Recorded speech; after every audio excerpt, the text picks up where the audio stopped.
우리는 계속해서 레위기 말씀을 통해서 레위기에 나타난 5대 제사를 살펴보고 있습니다. 첫 시간에 1장 말씀을 통해서 번제를 살펴봤고 또 2장에서 소제를 살펴봤습니다. 오늘 세 번째 제사인 화목제를 살펴보도록 하겠습니다. 우리가 앞서 살펴봤던 번제와 소제 그리고 오늘 보게 될 화목제는 자발적으로 드리는 제사입니다. 다시 말씀드려서 어떠한 상황 속에서 정해진 규례에 따라서 반드시 드려야 하는 제사가 아닌 제사자의 그 자원하는 심령을 가지고 어느 때에나 드릴 수 있는 제사라는 것입니다. 오늘 우리가 함께 읽었던 본문인 이 화목제는 동물 제사로 드려집니다. 그렇기 때문에 우리가 1장에서 살펴봤던 번제와 조금 비교하면서 보실 때에 오늘 본문에서 우리가 조금 더 의미를 가깝게 발견하실 수 있습니다. 우리가 함께 읽었던 본문에서 보시면 이 화목 제사는 분명하게 한 가지의 차이가 있습니다. 그것은 무엇이냐면 번제와는 달리 암컷을 제물로 드릴 수 있다라는 것입니다. 본문 1절 말씀 보시면 이렇게 말하고 있습니다. 사람이 만일 화목제 제물을 예물로 드리되 소로 드리려면 수컷이나 암컷이나 흠없는 것으로 여호와 앞에 드릴지니, 분명하게 수컷뿐만 아니라 암컷도 드릴 수 있다라고 말을 합니다. 우리가 먼저 살펴봤던 번제의 규례 가운데 1장 3절 말씀을 보시면 그 예물이 동일하게 소의 번제이면 흠없는 수컷으로만 드릴 수 있게 되어 있습니다. 또한 오늘 본문인 3장 5절 말씀을 보시면 이 화목제는 그 제물 중에서 일부를 떼어내어서 먼저 드렸던 번제에 더하여서 이어서 화제로 하나님 앞에 올려드린다라고 말을 하고 있습니다. 번제는 속죄의 목적으로 드려지는 제사였습니다. 그래서 그 번제에 있어서 제물은 아주 거룩해야 합니다. 흠이 없고 거룩한 제물이어야 합니다. 그를 위해서 가장 귀하고 흠없는 수컷만을 화제로 드린다라고 1장은 말하고 있습니다. 그러나 오늘 화목제가 암컷도 가능하다라고 말하는 것은 상대적으로 당시에 이 암컷은 수컷보다 조금 덜 귀한 것으로 여겨졌다고 합니다. 또한 이 번제 이후에 드려지는 화목제로서 번제의 목적과 기능과는 달리 화목제가 가지는 특별한 기능과 목적이 있다라는 것을 짐작해 볼 수 있습니다. 오늘 우리 본문을 자세히 보시면요, 번제는 거의 대부분을 제물로 태워서 향기로운 냄새로 하나님께 화제로 올려드립니다. 그에 비해서 화목제는 그 제물의 극히 일부분인 기름과 콩팥 그리고 간과 같은 내장만 번제가 드려진 이후에 더하여서 화제로 하나님 앞에 올려드리는 것을 보게 됩니다. 기름은 우리에게는 별로 달갑지 않은 것이죠. 왜냐하면 이것은 비만의 주범이고 별로 맛도 없고 가장 무익한 부분입니다. 그러나 고대 근동에서는 이것이 가장 맛있는 부위로 간주되었을 뿐만 아니라 이 제물로 드려지는 짐승의 생명과 직결된 중요한 부분으로 여겨졌다고 합니다. 다시 말씀드려서 기름을 드린다라는 것은 그 제물에 있어서 가장 귀한 것을 하나님께 드린다라는 의미를 갖습니다. 콩팥과 간과 같은 내장은 어떤 의미일까요? 특별히 콩팥을 보시면 구약 성경 안에서 이 오늘 본문의 콩팥으로 번역되어 있는 이 단어는 다른 본문에서는 또 다른 의미로 번역이 되어 있습니다. 한 두 군데를 살펴보려고 하는데요. 시편 16편 7절 말씀을 보겠습니다. 함께 읽겠습니다. 시작. 나를 훈계하신 여호와를 송축할지라 밤마다 내 양심이 나를 교훈하도다. 이 시편 16편 말씀에서 양심이라고 번역되어 있는 이 표현이 오늘 레위기 3장에서 콩팥과 같은 단어입니다. 또 한 군데 보시면요, 예레미야 12장 2절 말씀입니다. 같이 보겠습니다. 시작. 주께서 그들을 심으심으로 그들의 뿌리가 박히고 장성하여 열매를 맺었거늘 그들의 입은 주께 가까우나 그들의 마음은 머니이다. 예레미야 말씀에서 마음이라고 번역되어 있는 이 단어가 히브리어로는 똑같은 단어입니다.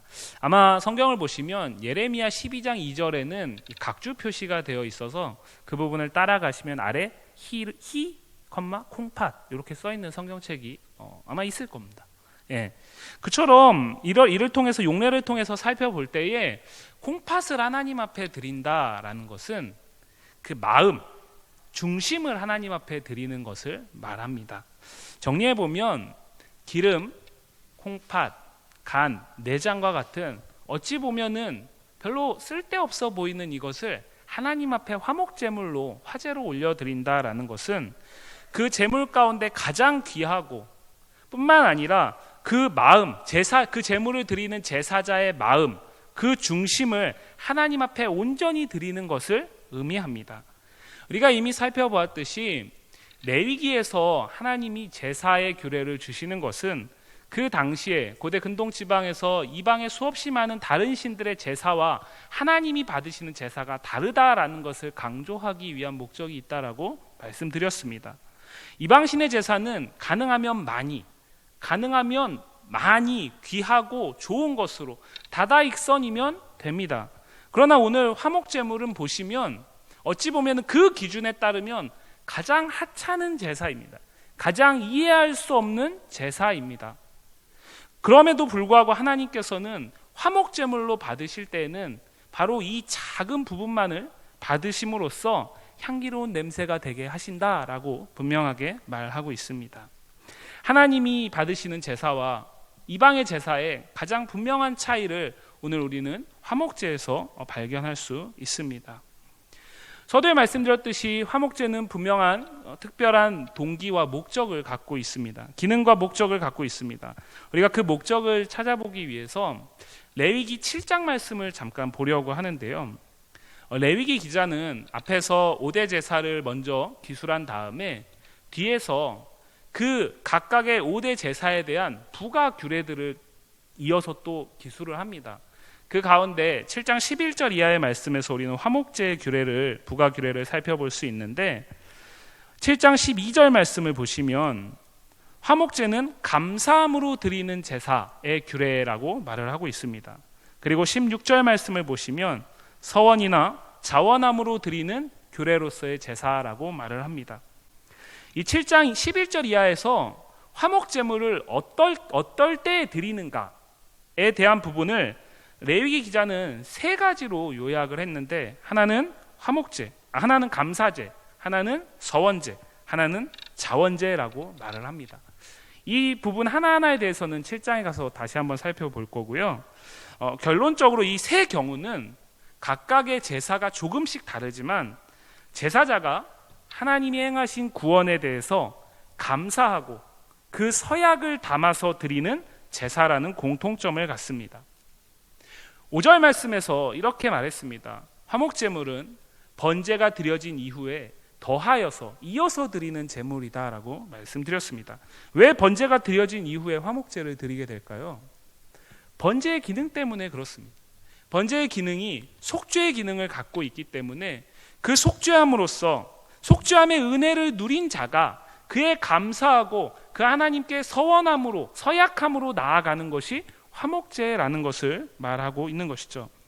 이렇게 볼 때에 1차적으로 화목제는 하나님과의 화목의 은혜에 감사하며 그 은혜를 누리는 제사자가 감사와 서약을 담아서 하나님께 나아가는 제사입니다. 그러나 본문은 여기에서 화목제의 기능이 전부다라고 말하지 않고 정말 중요한 부분을 이후에 언급하고 있습니다. 우리가 7장 말씀에서 또 한 가지 이 부가규례에서 주목해야 할 것이 무엇이냐면 그렇다면 이 화목제의 제물을 어떻게 분배하느냐의 문제입니다. 번제는 대부분을 태웠기 때문에 대부분은 하나님께 가고 제사장에게는 극히 일부만 갑니다. 그러나 이 화목제는 앞에서 우리가 먼저 살폈듯이 어찌 보면은 상대적으로 쓸데없는 부분, 그 부분을 하나님께 드리고 그 다음에 나머지의 제물의 나머지의 부분들, 대부분의 고기죠. 이 고기 부분을 어떻게 나누느냐에 대한 문제가 생깁니다. 레위기 7장 30절과 31절, 32절 말씀을 한번 보도록 하겠습니다. 시작. 여호와의 화제물은 그 사람이 자기 손으로 가져올지니 곧 그 제물의 기름과 가슴을 가져올 것이요 제사장은 그 가슴을 여호와 앞에서 흔들어 요제를 삼고 그 기름은 제단 위에서 불사를 것이며 가슴은 아론과 그의 자손에게 돌릴 것이며 또 너희는 화목제물의 오른쪽 뒷다리를 제사장에게 주어 거제를 삼을지니. 레위기 7장 30절 이하의 말씀에서는 요제, 거제, 그러니까 어려운 표현들이 나와 있지만 분명하게 우리가 볼 수 있는 것은 무엇이냐면 제사자가 제물로 소를 가져와서, 예를 들어서 소를 가져와서 각을 뜬 다음에 그 가운데 기름과 가슴살 그리고 오른쪽 뒷다리를 제사장에게 가져와서 드리면 기름과 그 다음에 아까 우리가 살펴봤던 내장들은 하나님 앞에 화제로 올려드리고 이 가슴살과 오른쪽 뒷다리는 아론과 그의 자손, 즉 제사장과 그의 자손에게 분배됩니다. 그러면은 여전히 많은 고기들이 남아 있습니다. 제사장은 그 소에서 내장을 따로 추출한 것이 아니라 소를 죽이면서 각을 뜨면서 부위를 이렇게 다 분류한 것이죠. 그 중에 일부를 하나님이 받고 그 중에 일부는 제사장이 받았습니다. 나머지가 남아 있습니다. 이 부분을 누가 가질까요? 레위기 7장 15절 말씀을 통해서 우리가 조금 단서를 볼 수 있는데요. 15절 말씀 보시면 이렇게 말하고 있습니다. 감사함으로 드리는 화목제물의 고기는 드리는 그 날에 먹을 것이요 조금이라도 이튿날 아침까지 두지 말 것이니라. 감사제로 드리는 화목제일 경우에는 그 고기를 그날에 다 먹어야 된다라는 거죠. 그리고 그 이하의 말씀을 보시면 서원제와 자원제일 때는 이틀에 그 고기를 다 먹어야 됩니다. 제물로 드려진 고기의 일부가 제사장에게 갔지만 아직도 너무나 많은 부분이 남아 있습니다. 그런데 그것을 그날 길어도 이틀에는 다 먹어야 된다라고 규례로 명하고 있습니다. 이 고기를 우리 같으면 이렇게 하겠죠. 랩에 잘 싸가지고 그거를 냉장고에다 보관한 다음에 때에 따라 먹고 싶을 때마다 꺼내서 먹으면 제일 좋을 텐데 성경은 그러면 안 된다라고 말을 하고 있는 겁니다. 보관하지 말고 그날 다 처리를 하라는 겁니다. 만일 조금이라도 남겨두었다가 그 정한 날이 지난 다음에 먹게 되면 어떻게 될까요? 7장 18절 말씀입니다. 같이 보겠습니다. 시작. 만일 그 화목제물의 고기를 셋째 날에 조금이라도 먹으면 그 제사는 기쁘게 받아들여지지 않을 것이라.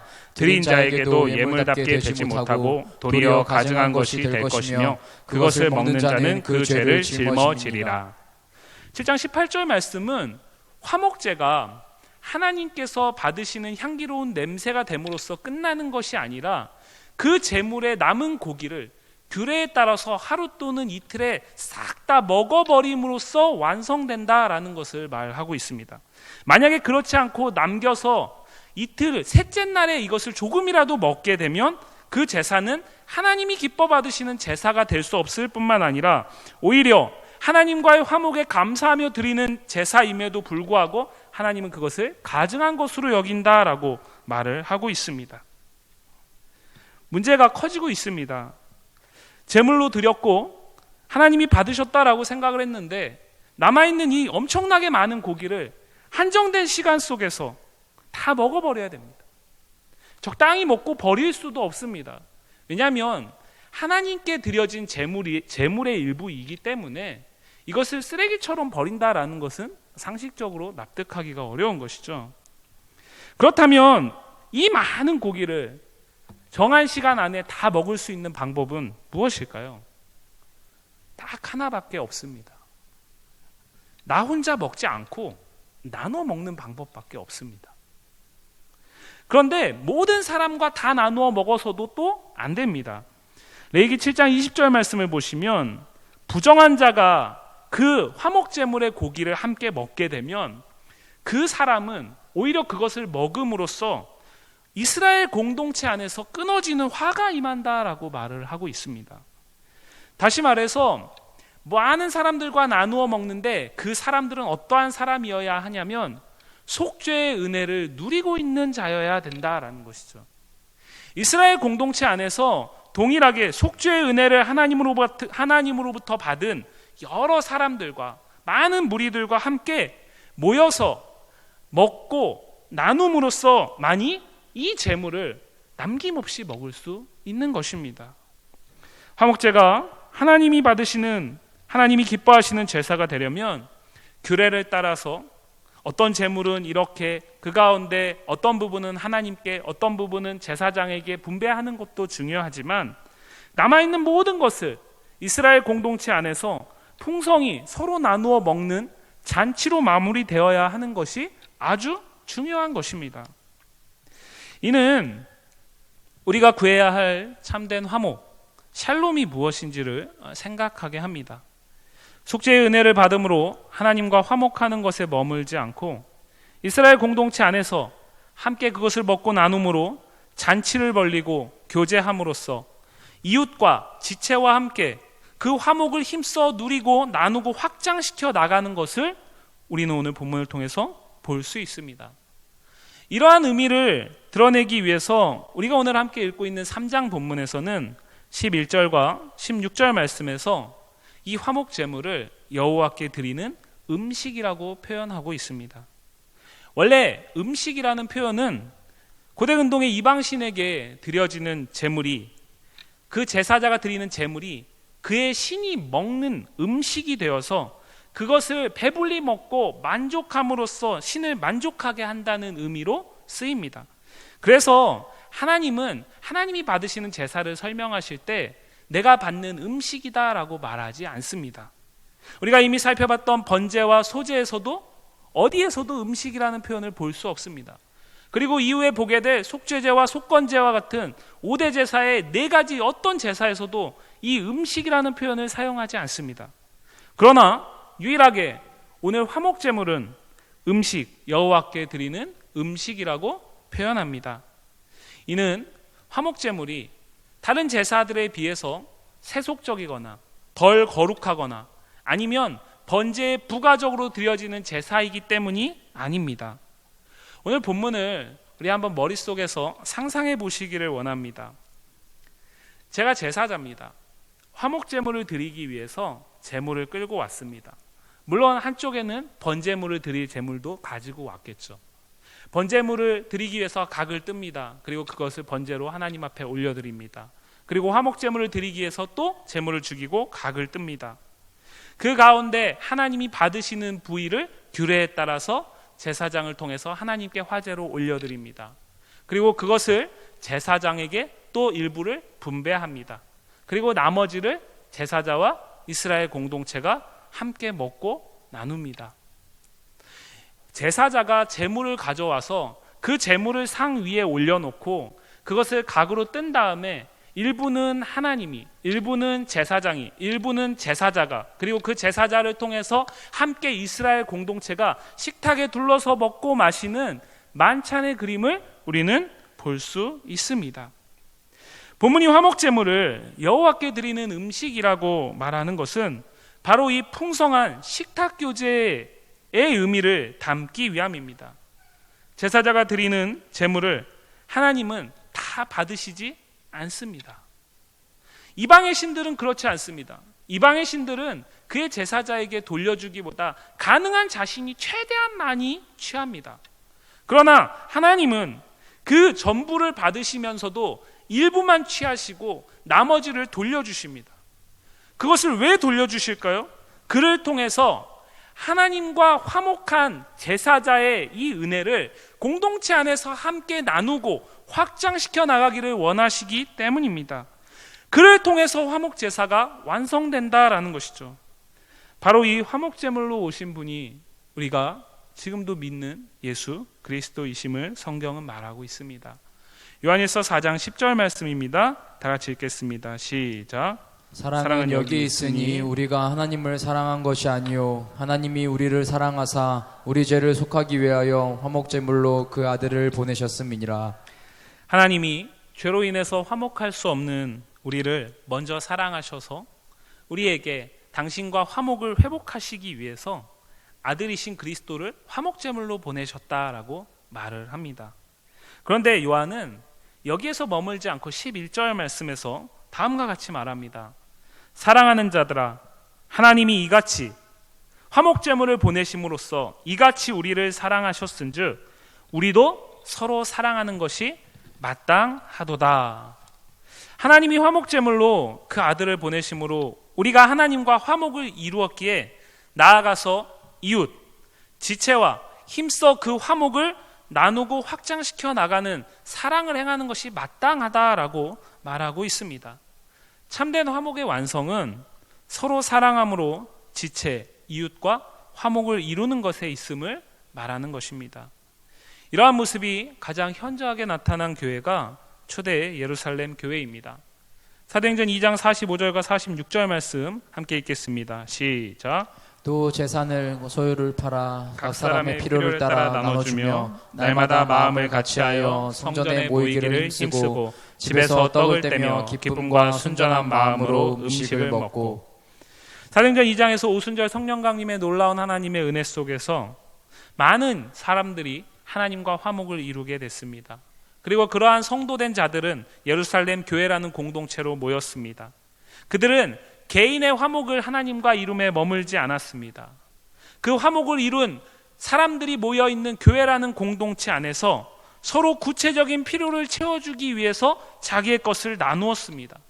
그리고 성전에 모여서 사도들에게 말씀을 듣고 배움으로써 마음을 거기에 두었을 뿐만 아니라 그 말씀을 각자의 집에 흩어져서 떡을 떼고 음식을 나누는 식탁의 교제 가운데 더욱더 풍성하게 확장시켜 나갔습니다. 그럼으로써 참된 화목을 이루는 교회의 공동체의 모습을 갖출 수 있었습니다. 나아가 그리스도의 화목제물 되심은 오늘 우리에게 새로운 사명을 부여합니다. 고린도후서 5장 18절 말씀입니다. 다 같이 읽겠습니다. 시작. 모든 것이 하나님께로서 났으며 그가 그리스도로 말미암아 우리를 자기와 화목하게 하시고 또 우리에게 화목하게 하는 직분을 주셨으니. 그리스도의 화목케 하심은 우리로 하여금 화목하게 하는 직분을 받게 하였습니다. 그런데 이어지는 19절 말씀은 이 화목하게 하는 직분을 감당할 수 있는 방법에 대해서 이야기합니다. 이렇게 말하고 있습니다. 곧 하나님께서 그리스도 안에 계시사 세상을 자기와 화목하게 하시며 그들의 죄를 그들에게 돌리지 아니하시고 화목하게 하는 말씀을 우리에게 부탁하셨다라고 말하고 있습니다. 화목하게 하는 직분을 감당케 하기 위해서 하나님은 우리에게 화목하게 하는 말씀을 주셨습니다. 왜 주셨을까요? 그 말씀을 화목을 누리지 못하고 있는 세상 가운데 전함으로써 이 직분을 감당하라는 것입니다. 참된 화목은 개인이 속죄의 은혜를 받아서 하나님과 친밀한 교제 속에서 화목함으로 끝나는 것이 아니라 이스라엘 공동체와 함께 먹고 나누는 식탁 교제의 만찬을 통해서 완성됩니다. 마찬가지로 예수 그리스도로 인해서 화목케 된 우리는 힘써 지체와 연합하고 교제하며 이웃에게 화목케 하는 이 말씀, 복음을 전함으로써 참된 화목을 이루어 가야 하는 것입니다. 이것이 다른 이방 종교와 우리가 믿는 기독교가 가장 분명하게 다른 점입니다.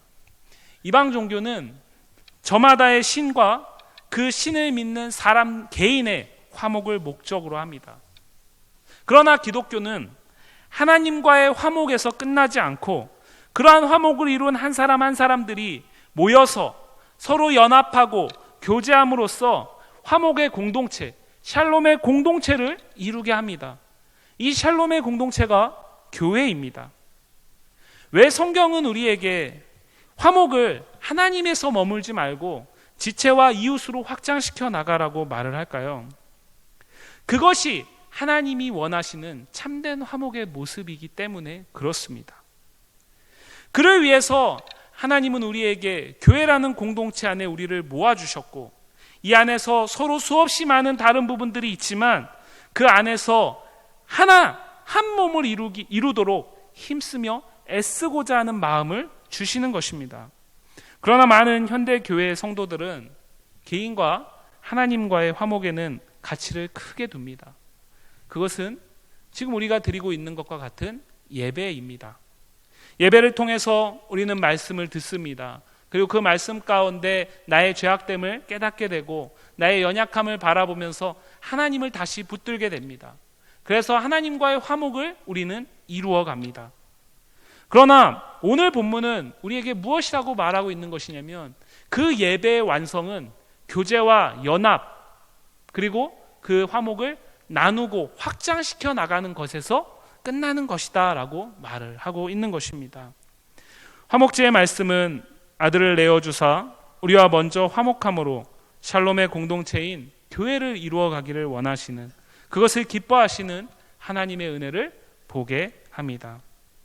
사랑하는 성도 여러분, 한 사람의 예배자로 하나님을 찬양하고 그 말씀 속에서 그의 임재를 깊이 누리고 그 앞에 서는 것은 아주 중요합니다. 그를 통해서만 우리는 하나님과 화목을 이룰 수 있기 때문입니다. 그러나 우리가 함께 동일한 하나님을 예배하고 찬양하고 그 은혜를 나누며 교제하고 연합하는 것도 그에 못지않게 중요합니다. 샬롬이 없는 시대, 그러나 아이러니하게도 샬롬을 어느 때보다 갈망하는 이 시대 속에서 참된 샬롬을 누리는 성도, 그러한 성도들이 모여 교제하며 연합함으로 참된 샬롬의 공동체를 이루며 그 샬롬을 증거하고 나누는 교회가 되기를 주님의 이름으로 간절히 소망합니다.